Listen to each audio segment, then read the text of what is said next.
The Gallery tab includes local, device and my favorite. In the local gallery, we can filter product series or file type. Select a piece of material.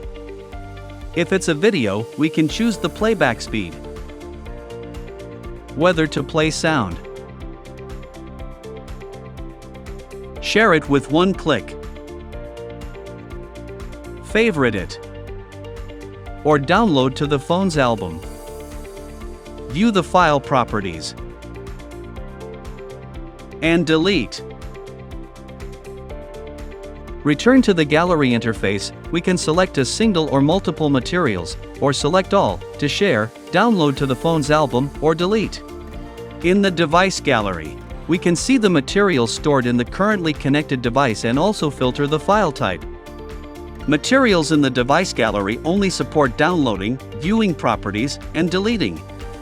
We need to download to the local gallery, and then play videos and perform more operations. Finally, in my favorite interface we can see the materials we favorited and manage them.